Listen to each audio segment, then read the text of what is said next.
Good morning students. We are again here to talk about the structure of an atom. Our last topic will be like atomic number and atomic mass. To find out atomic number or atomic mass, this is very important firstly to know about what is atomic number. I have already told this type of sequences like this. जैसे last हमने इसकी जो class हुई last lecture में हमने इनके बारे में बहुत सारे एग्जांपल्स लेके डिस्कस भी किया था. When I have already told you this type of example in Bohr-Bury scheme. जब हमने इस स्कीम को डिस्कस किया था तब हमने कुछ एग्जांपल्स के बारे में भी डिस्कशन किया था. इस स्कीम में मैंने आपको K, L, M, N इन शेल्स के अकॉर्डिंग इलेक्ट्रॉन्स को फिल करना भी बताया था कि कैसे हम इनको इलेक्ट्रॉन्स को फिल करते हैं. Okay, so now the topic is atomic number. Atomic number just like this is all time written in left side of an atom. Atom के always left side पे डाउन साइड पे इसको show करना है हमें. Clear? This is atomic number. अब atomic number के लिए हमें कैसे ध्यान रखना है? When we will take periodic table, periodic chart जब हम स्टडी करते हैं, firstly this is important to find out the location of an atom in a periodic table. हमें उसकी पोजीशन को देखना होता है कि वो एटम कहाँ पे सर्वाइव कर रहा है. Maybe possible this will be on 6th position और whatever the atom will be. कोई भी आप एटम ले लेते हो तो उसके अकॉर्डिंग आपको एग्जाम्पल के अकॉर्डिंग उसकी पोजीशन फाइंड आउट करनी है, सर्च करनी है. ओके, वो एटॉमिक नंबर उसका पोजीशन बताएगा कि वो पीरियोडिक टेबल में कहाँ पे सिचुएटेड है. Okay, this is the same. First is position, next one is number of electrons. Suppose अगर हम ये कह देते हैं कि किसी भी एटम का एटॉमिक नंबर, उसका इलेक्ट्रॉनिक कॉन्फ़िगरेशन बाद में डिस्कस करेंगे, पहले हम इसके बारे में बात कर लेते हैं कि उसकी पीरियोडिक टेबल के अंदर पोजीशन है. क्लियर? तो position, instead of position we have to use the word this is number of electrons in an atom और number of protons in an atom. उस एटम के अंदर नंबर ऑफ इलेक्ट्रॉन्स अगर ले रहे हैं तो भी सेम है, नंबर ऑफ प्रोटॉन्स की बात कर रहे हैं तो भी वो नंबर सेम होगा. क्लियर? तो उसकी एटॉमिक नंबर अगर जब भी हम इसमें बोला जाता है कि किसी भी एटम का फाइंड आउट करना है आपको एटॉमिक नंबर, तो आपको फर्स्टली क्या स्टडी करना है कि उसकी पीरियोडिक टेबल में पोजीशन कहाँ पे है. क्लियर? उसके अंदर नंबर ऑफ इलेक्ट्रॉन्स कितने हैं और नंबर ऑफ प्रोटॉन्स कितने हैं. Clear? In each and every atom it is very important. This is must. ये जो हमारे पास में कंडीशन है ये मस्ट है, ये आपको हर एटम के अंदर फॉलो करनी है. That means total number of electrons equals to total number of proton, because this is necessary condition to maintain stability of an atom. Clear? What is the point? Just like we have already told you about this stability. Stability that means हमें एक atom को neutral करना है. Clear? Atom को neutral करने के लिए हमने क्या कहा था कि उसके अंदर नंबर ऑफ प्रोटॉन्स जो है, because it is having positive charge and this is very important to maintain the stability. How can we maintain the stability? To equal the number of protons equals to number of electrons. हमने दोनों का number क्या कर दिया है? Equal कर दिया. Obvious सी बात है हमारे पास स्टेबिलिटी मेंटेन हो जाएगी, because now atom is surviving as a neutral atom. अब वो क्या बन गया है? न्यूट्रल एटम बन गया. ओके, तो हमारे पास में एटॉमिक नंबर क्या है? 6 जो हमने लिया है. Suppose we are taking the example of carbon. Carbon atom में एग्जांपल लिया हमने, तो हमने इसमें मेंशन कर दिया है 6. ये 6 क्या है? इसकी पीरियोडिक टेबल के अंदर पोजीशन है. Whatever it may be the number of electrons in carbon atom और number of protons in the nucleus of carbon atom. Clear? ये हमारे पास में पॉइंट क्या हो जाता है एटॉमिक नंबर का. Clear? Now the next one is atomic mass. Atomic number जब हम स्टडी कर लेते हैं तो हम एटॉमिक मास को डिस्कस करते हैं. Okay, later on we will again discuss about the atomic number together with atomic mass. दोनों को हम साथ में लेके डिस्कस करेंगे. तो हमारे पास में एक एटम की जो हम स्टेबिलिटी शो करते हैं, this is very easy going to be had. Okay, this one is atomic mass. This will always written on the right side on up side. आपको ऑलवेज राइट साइड पे कहाँ दिखाना है? इसे अपर पोजीशन पे show करना है. This is atomic mass. What is atomic mass exactly? कहाँ पे शो करना है वो तो हमने बता दिया. Clear? This is total number of proton plus neutron in nucleus. जो एटॉमिक मास है हमारे पास वो क्या है? Total number of proton as well as neutron, दोनों को अगर हम कंबाइन कर दें, this is also known as nucleon. इसके लिए टर्म आती है हमारे पास nucleon. Suppose maybe possible the question will be like that, what do you understand by the term nucleon in respect to an atom. Atom के respect में आपको nucleon को बताना है। This nucleon is exactly the combination of proton and neutron in the nucleus of an atom. Okay, got the point? आपको सिर्फ proton और neutron का टोटल नंबर बताना है। Clear?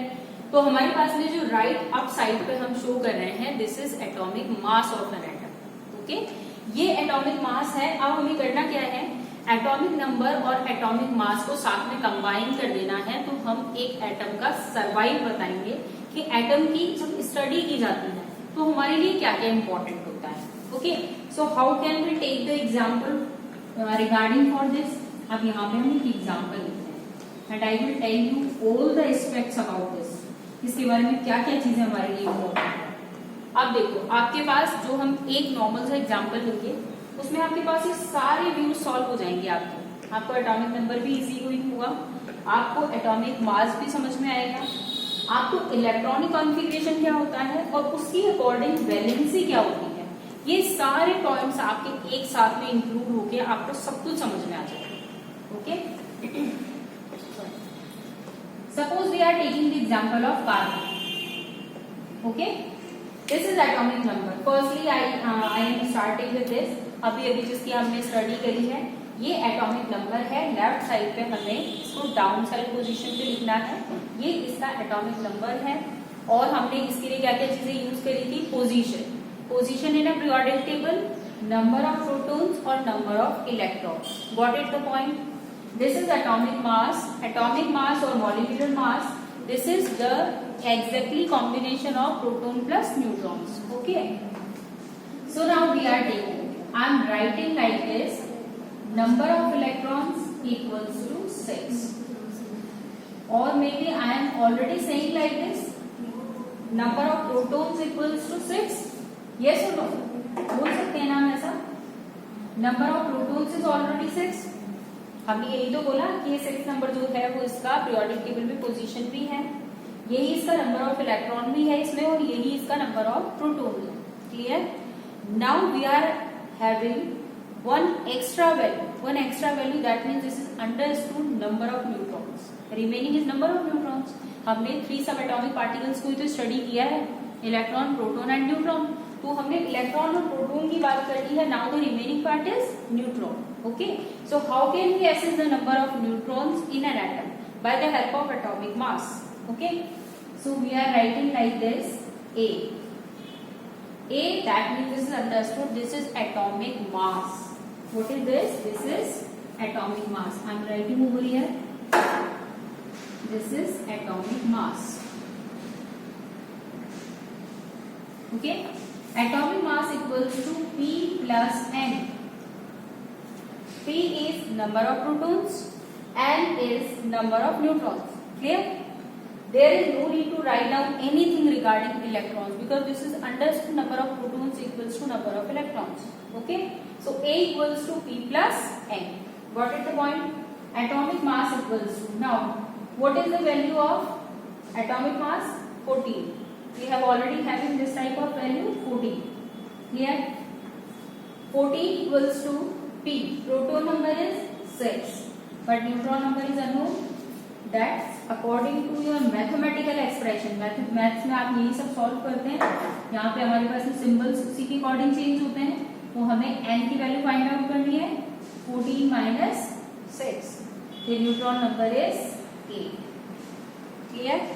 That means suppose the question will be like this, in the atom of carbon what is the nucleon number? Nucleon number is, अब nucleon फिर वही वाली बात आ गई हमारे पास, एन पी प्लस एन, ये तो दिया था हमने, तो पी प्लस एन हमारे पास में टोटली कितना है 14। क्लियर? यहाँ पे क्या करना है, पी हमारे पास से कितना था 6 और 6 के अंदर क्या प्लस कर देना है 8, तो टोटल कितना हो गया 14, तो पी प्लस एन कितना आ गया हमारे पास में 14। ओके, तो हमें क्या करना है, जब भी हमें किसी एटम की स्टडी करना होता है Firstly, this is very important to know the position of an element in periodic table. This is the number of electrons and number of protons are the same. Okay. Atomic mass is exactly the combination of electron, proton and neutron. Okay. But neutron is a chargeless particle. It is surviving in the nucleus of an atom. Okay. Total number of electron or proton is 6. Atomic mass is 14. So how can we find out the number of neutrons? By the help of this formula. This is atomic mass A equals to P plus N, proton plus neutron. Okay. This is 14. Proton is already given to you, 6, and neutron is unknown. So what will be the formula according to this? N equals to 14 minus 6. The total number of neutron is 8. Okay. So what is the point? Number of proton is 6, number of neutron is 8. What is the nucleon number will be 14. 6 plus 8 is 14. Clear? These are atomic number and atomic mass. Okay. Now I am telling you about electronic configuration. What is electronic configuration? I have already given you this type of idea about this type of configuration. कैसे लिखा जाता है configuration को? Again I am telling you about electronic configuration. Okay. Electronic configuration, suppose again we are taking the example of carbon. Okay. Carbon का example ले लेते हैं. Now this time we are already knowing this KLMN. अभी तक हमने सिर्फ ये ही पढ़ा है. Okay. We all are known this things. K, L, M, N. These are energy levels of shells. Okay. It is having 2, 8, 18 and 32 electrons in it. These are the number of electrons filled in the shells. Okay. So now according to this configuration, we are filling the configuration of carbon atom. किसको fill कर रहे हैं हम? Carbon atom को fill कर रहे हैं. Okay. Firstly, this is very important to know the atomic number of carbon atoms. Atomic number कितना है हमारे पास में? 6. ओके. और हमारे पास में atomic mass कितना है? 14. But the very important part is कि हमें इसके atomic number से ही assumption लेना है, atomic mass से नहीं लेना है. Okay. So this is your duty to learn about the atomic numbers as well as atomic mass up to 30. 1 to 30 you have to learn all the elements with their symbols, atomic number as well as their atomic masses. Okay. तो हमने यहाँ पे इसको इसके according arrange किया है. First वाले shell में हमने कितने इलेक्ट्रॉन फिल किए हैं? 2. सेकंड की रिक्वायरमेंट होती है 8.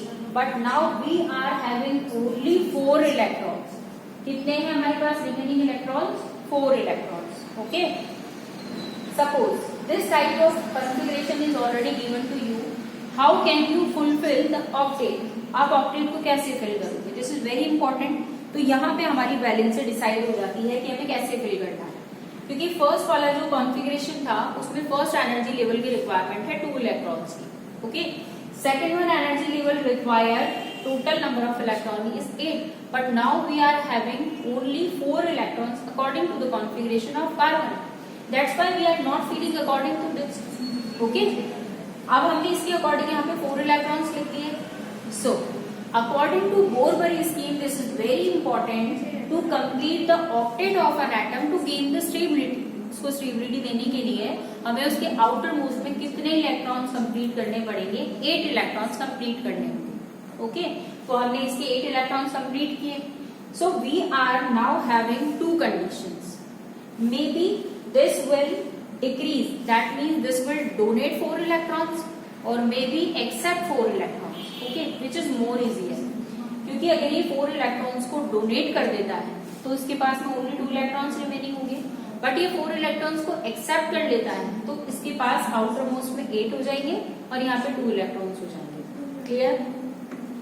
अब इसके अकॉर्डिंग कार्बन की टेंडेंसी डिसाइड होती है, या तो C+4 की फॉर्म में मिल सकता है या C+-4 की फॉर्म में मिल सकता है. आपको एक कॉन्सेप्ट ध्यान रखना है. इसके आपको कार्बन के बहुत सारे एग्जांपल्स ऐसे मिलेंगे जहां ये मेटल और नॉन मेटल दोनों की तरह बिहेव करेगा.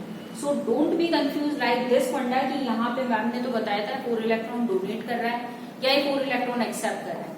आपको दोनों कंडीशंस मिल सकती है, यहाँ कंफ्यूज नहीं होना. ओके. सपोज सिंपल सा एक एग्जाम्पल ले लेते हैं हम आपके सामने. नाइट्रोजन ले लेते हैं. 5 इलेक्ट्रॉन्स हैं इसके अंदर। क्लियर? इसमें नॉर्मली हमने क्या कहा, ये नाइट्रोजन लिख दिया है हमने सामने, और ये 7 इलेक्ट्रॉन्स, एटॉमिक नंबर इज 7, ये 2 इलेक्ट्रॉन्स और 5 इलेक्ट्रॉन्स। तो दिस इज वेरी इंपॉर्टेंट कि नाइट्रोजन जो है वो 3 इलेक्ट्रॉन्स एक्सेप्ट करेगा और लास्ट में कितने इलेक्ट्रॉन्स कर लेगा, 8 इलेक्ट्रॉन्स कर लेगा। तो 8 इलेक्ट्रॉन्स कंप्लीट होते हैं, गेन द स्टेबिलिटी, ये स्टेबल हो गया क्योंकि इसके लास्ट वैलेंस शेल के अंदर कितने इलेक्ट्रॉन्स हो गए, 8 इलेक्ट्रॉन्स हो गए। ओके, नेक्स्ट जो हमारा टॉपिक इसके बाद में आएगा आइसोटॉप्स और आइसोबार्स, वो हमारा इस चैप्टर का लास्ट टॉपिक होगा। आइसोबार्स में और आइसोटॉप्स में आपको स्लाइटली डिफरेंस मिलेगा on the basis of their atomic number and atomic masses. Okay, इसका जो लास्ट वाला लेक्चर होगा उसमें हम आइसोटॉप्स और आइसोबार्स के साथ में एक बार कंप्लीटली हमारे जितने भी अर्लियर टॉपिक्स हमने डिस्कस कर लिए हैं उनको हम अगेन एक बार रिवीजन में लेंगे। तब तक आप लोगों को इन सारे एग्जाम्पल्स की पीरियोडिक टेबल में से 1 to 30 तक उनके एटॉमिक नंबर को एटॉमिक मासेस और सिंबल्स के साथ में लर्न करना है और उस नेक्स्ट क्लास के लिए रेडी रहना है, क्योंकि हम जब एग्जाम्पल्स लेंगे so you have to learn all the number atomic numbers in respect to atoms. Okay, thank you.